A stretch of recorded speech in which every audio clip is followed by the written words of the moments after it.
Alors, la semaine passée, on a vu que la Bible ne peut pas être interprétée selon des règles humaines. La Bible fournit ses propres règles que nous voyons lorsqu'un auteur biblique interprète un texte d'un autre auteur, mais particulièrement lorsqu'un auteur du Nouveau Testament interprète un, un auteur de l'Ancien Testament. Et pourquoi c'est plus important? Parce que l'Ancien Testament, c'est une alliance des ombres et l'Ancien Testament ne fournit pas les lumières du Nouveau Testament, évidemment. Et ça nous prend les écrits du Nouveau Testament pour voir comment Jésus et les apôtres ont compris les prophéties de l'Ancien Testament. Donc, je l'ai déjà dit, c'est pas aux dispensationalistes ni aux réformés à décider de comment interpréter les Écritures. La Bible fournit ses propres règles. Et un texte qui montre que c'est le Nouveau Testament qui donne le sens réel des textes, c'est Éphésiens 3:5. Ce mystère n'avait pas été porté à la connaissance des fils des hommes dans les autres générations, comme il a été révélé maintenant par l'Esprit à ses saints apôtres et prophètes. Euh, et Paul dit cela de l'entrée des non-juifs dans le peuple de Dieu, dans le contexte d'Éphésiens, mais le principe vaut pour d'autres vérités qui jusque-là n'apparaissaient que sous forme d'ombre. Euh, L'Ancien Testament annonce l'entrée des païens, mais rien n'est dit sur le fait que les païens entrent par la foi seule, sans devoir devenir juifs. Dans l'Ancien Testament, il fallait qu'ils deviennent juifs. Il fallait qu'ils se fassent circoncire. On est là-dedans les dimanches matins avec le concile. Et c'est vital de considérer ces choses lorsque nous interprétons les Écritures. Euh, il y a dans le monde évangélique la pensée que chacun a son interprétation, puis toutes les interprétations se valent. Eh bien non, toutes les interprétations ne se valent pas. Il y a plusieurs personnes qui ignorent les règles d'interprétation fournies par la Bible elle-même. Euh, il y en a qui ignorent la grille d'interprétation, c'est-à-dire le fait que Dieu a tout articulé son plan sous forme d'alliance. Alors, c'est des clés d'interprétation qui manquent malheureusement souvent. Parce que, donc, la nouvelle alliance, elle fournit les lumières sur l'ancienne, parce que c'est la nouvelle alliance qui est l'accomplissement. Et c'est l'accomplissement des promesses. Et les promesses se trouvent dans les textes, dans des prophéties, etc. Acte 1:16 dit, Frère, il fallait que s'accomplisse l'Écriture dans laquelle le Saint-Esprit, par la bouche de David, a parlé. Donc, ça nous parle du fait que, puisque c'est dans l'Écriture, ça doit s'accomplir. Attention, ça va s'accomplir dans le sens que ça a, pas dans le sens que plusieurs lui donnent. J'ai déjà parlé de la construction du temple. Ben, nous, on pense que c'est l'Église que Dieu reconstruit, que Dieu construit. Jésus a dit, je bâtirai mon Église. Il n'a pas parlé de d'autres constructions. Et l'Église, c'est le temple du Saint-Esprit. Et non pas un des temples, c'est le seul temple. Alors, il faut regarder ce que le Nouveau Testament dit sur le temple. On dit, ah, c'est l'Église, pour comprendre la portée des textes de l'Ancien Testament. Et je suis persuadé que plusieurs, ou même la plupart des divergences que nous avons avec des frères et sœurs concernent justement les rapports entre l'Ancien et le Nouveau Testament. Le témoignage apostolique est aussi déterminant pour recevoir le Nouveau Testament. Donc, on est dans le segment de la crédibilité du Nouveau Testament. Et donc, le Nouveau Testament nous est donné par les témoins de Jésus. Et une des fonctions des apôtres, donc ces fameux témoins, est mentionnée dans ce verset. Vous avez été édifiés sur le fondement des apôtres et des prophètes, Jésus-Christ lui-même étant la pierre angulaire. Ils ont été les témoins, ils ont écrit ou parlé, ils ont donc établi le fondement de la foi. Et l'apôtre Jean va dans le même sens. Dans sa première épître, il débute par ce qui était dès le commencement, ce que nous avons entendu, ce que nous avons vu de nos yeux, ce que nous avons contemplé, que nos mains ont touché concernant la parole de vie. Et la vie a été manifestée, nous l'avons vue, nous en rendons témoignage et nous vous annonçons la vie éternelle qui était auprès du Père et qui nous a été manifestée. Ce que nous avons vu et entendu, nous vous l'annonçons à vous aussi, afin que vous aussi, vous soyez en communion avec nous. Or, notre communion est avec le Père et avec son Fils Jésus-Christ. Ceci, nous l'écrivons afin que notre joie soit complète. Alors, c'est le ministère apostolique, donc, qui est une des conditions pour être apôtre, c'est qu'il fallait avoir vu le Christ ressuscité. Quand ils ont remplacé Judas par Matthias dans Acte 1, c'est marqué, il faut qu'il y en ait un parmi nous qui nous a accompagnés tout le temps qu'on était avec le Seigneur et qui a été témoin de sa résurrection. Alors, moi, c'est mon argument, je veux dire, favori ou préféré pour discuter avec les Mormons qui disent que quand Jésus est ressuscité, il n'est pas monté vers son Père immédiatement. Il est allé au sud des États-Unis, je pense, fonder l'Église mormone. Puis bon, c'est ça, on connaît un peu l'histoire, mais mon problème avec ça, c'est qu'aux États-Unis, ils ne bénéficiaient pas du témoignage apostolique. Et Jésus a dit dans Acte 1:8, je pense, vous serez mes témoins à Jérusalem, dans toute la Judée, en Samarie et jusqu'aux extrémités de la terre. C'était un mouvement progressif de l'intérieur vers l'extérieur. Parce que ça partait des apôtres qui étaient juifs. L'apôtre Pierre écrit concernant le message prêché par les apôtres, disant que lui et les autres ont fait connaître la puissance et l'avènement de notre Seigneur Jésus-Christ.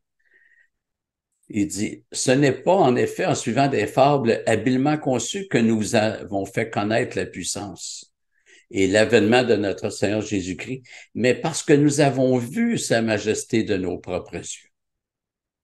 Et là, Pierre va rappeler ce qu'il a vu et entendu lors de la transfiguration. Donc, il était juste trois, je pense que c'est Pierre, Jacques et Jean. On ne lira pas, mais juste vous dire que nous retrouvons le récit de la transfiguration en Matthieu 17, versets 1 à 9. Mais Pierre en parle dans sa deuxième épître, donc ce qui continue le verset qui est à l'écran. Il dit, car il a reçu honneur et gloire de Dieu le Père, quand la gloire pleine de majesté lui fit entendre cette voix, celui-ci est mon fils bien-aimé, objet de mon affection. Ça, le Père a dit ça au Fils à la transfiguration. Nous avons entendu cette voix venant du ciel lorsque nous étions avec lui sur la sainte montagne.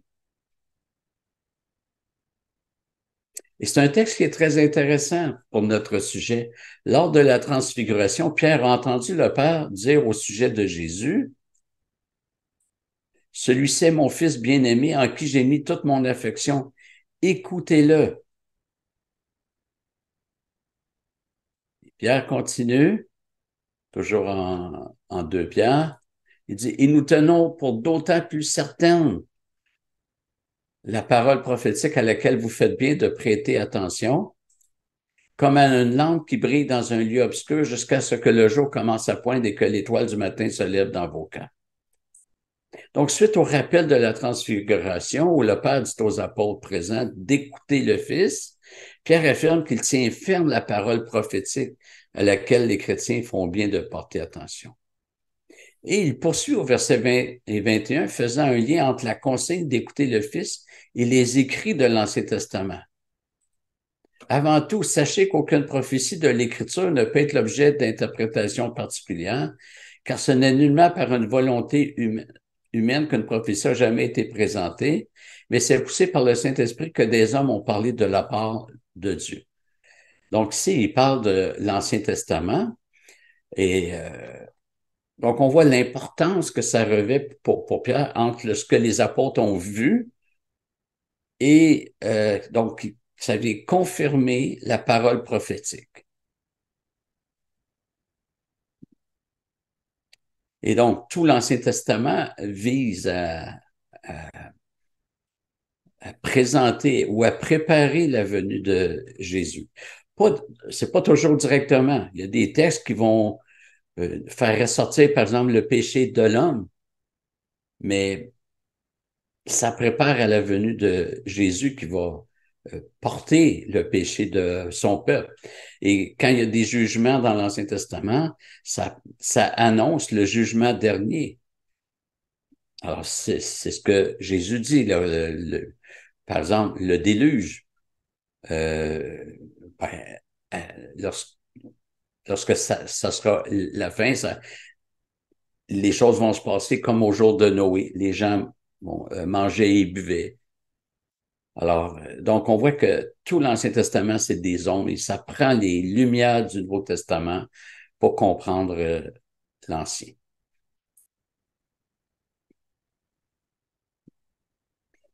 Les, les prédicateurs de l'Église primitive prêchaient uniquement l'Ancien Testament. Il y avait juste ça. Les apôtres appuyaient leurs enseignements sur l'Ancien Testament. Il y avait juste ça. J'ai connu quelqu'un qui a fait un stage pastoral dans une église. C'est-à-dire, il a commencé son stage pastoral, il l'a pas fini par désaccord. Le pasteur lui a dit, maintenant qu'on est dans la Nouvelle Alliance, tu prêches juste dans le Nouveau Testament. Quand Pierre prêche à Jérusalem, il ne peut sortir que des textes de l'Ancien Testament. Il cite Joël, par exemple, il cite, je pense, le psaume 110. Étienne prêche en Acte 7, il reprend l'Ancien Testament aussi. Et ça, c'est important parce qu'il n'y a pas que le Nouveau Testament qui fait autorité chez le chrétien. C'est toute la Bible qui fait autorité. Par contre, on doit faire un travail qui consiste à considérer la place du texte dans l'histoire de la rédemption.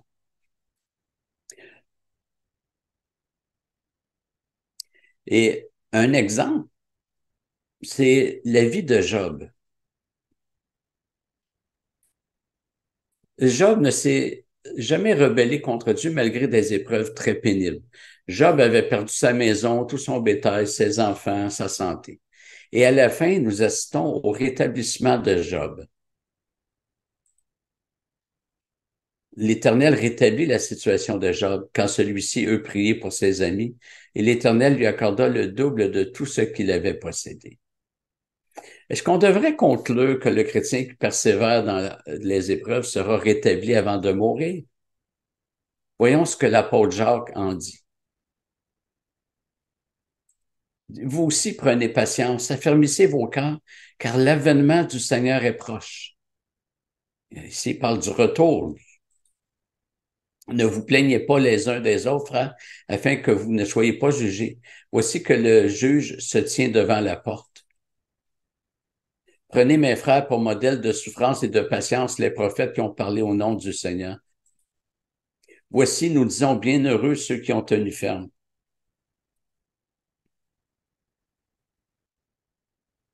C'est moi.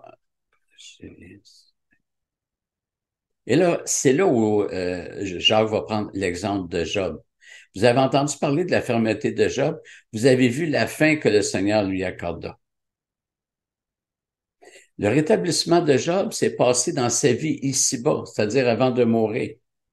Mais on ne doit pas conclure que si nous persévérons, nous serons rétablis. Si nous avons des pertes ici-bas, que tout cela nous sera redonné au double. Mais Jacques situe cela au retour de Jésus.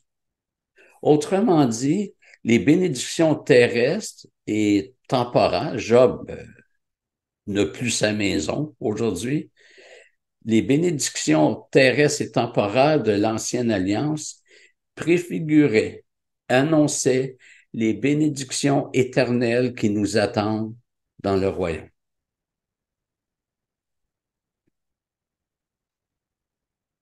Et le Nouveau Testament n'a pas besoin de reprendre chaque personnage biblique pour dire que c'est la même chose. Du moment où on regarde Job, nous avons la clé d'interprétation. Quand il y a des textes qui disent afin que tu vives longuement, par exemple, je pense que c'est le 5e commandement dans Exode 20, honore ton père et ta mère, afin que tu sois heureux et que tu vives longuement sur la terre ou dans le pays, c'est le même mot, que l'Éternel t'a donné. Bon. Euh, vivre longuement dans l'Ancienne Alliance, ça s'accomplit par vivre éternellement dans la Nouvelle Alliance. Je ne dis pas que les personnages, les croyants de l'Ancienne Alliance n'avaient pas des bénédictions éternelles, mais l'Alliance comme telle, l'Ancienne Alliance n'avait que des promesses terrestres et temporaires. Et c'est pourquoi l'auteur aux Hébreux parle de la Nouvelle Alliance comme comportant de meilleures promesses. Et oui, elles sont célestes, elles sont éternelles. Alors que les promesses de l'Ancienne Alliance étaient temporaires et terrestres.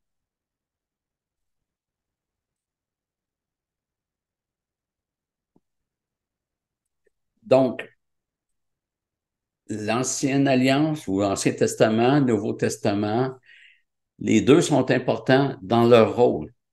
Je pense qu'il y a des écoles d'interprétation qui créent un divorce entre les deux testaments. Par exemple, les dispensationalistes disent que l'Ancien Testament, c'est pour Israël, ça ne concerne pas l'Église. Bon, il y a peut-être quelques leçons morales à tirer, exemple de persévérance de Job, exemple de foi de David, etc. Mais sinon, la substance, c'est pour Israël, puis ils disent que Israël va retrouver ça dans le millénium. Alors là, je pense qu'il crée un divorce entre les deux alliances et c'est pas, à mon avis, ça ne rencontre pas les normes bibliques.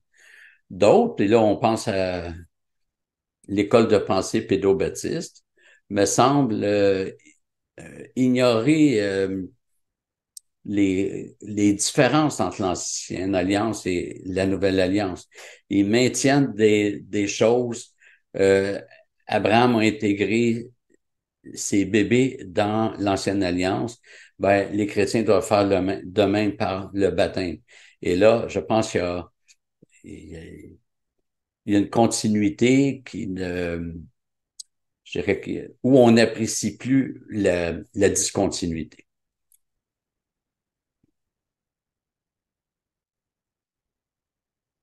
Le Nouveau Testament atteste de l'autorité de l'Ancien Testament. Par exemple, dans Deutéronome 18, versets 18 et 19, c'est marqué, je leur susciterai du milieu de leurs frères un prophète comme toi, et il parle à Moïse. Je mettrai mes paroles dans sa bouche et il leur dira tout ce que je lui commanderai.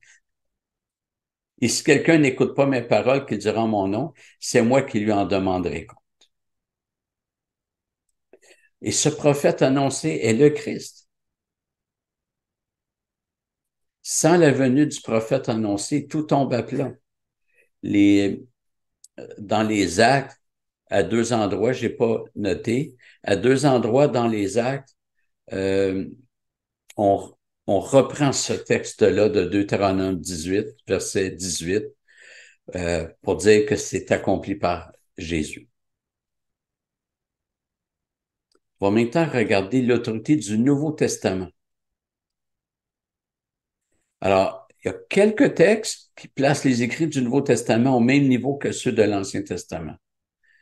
Alors, Romains 16, versets 25 et 26 dit, « À celui qui a le pouvoir de vous affirmer selon mon évangile et la prédication de Jésus-Christ, conformément à la révélation du mystère tenu secret dès l'origine des temps, mais manifesté maintenant par les écrits prophétiques d'après l'ordre du Dieu éternel, et porté à la connaissance de toutes les nations en vue de l'obéissance de la foi. »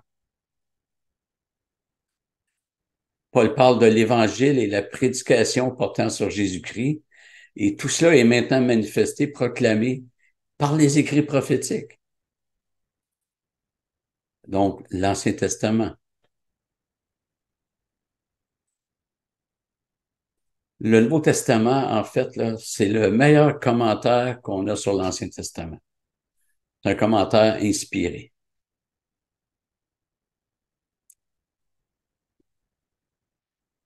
Alors voilà, on va s'arrêter ici.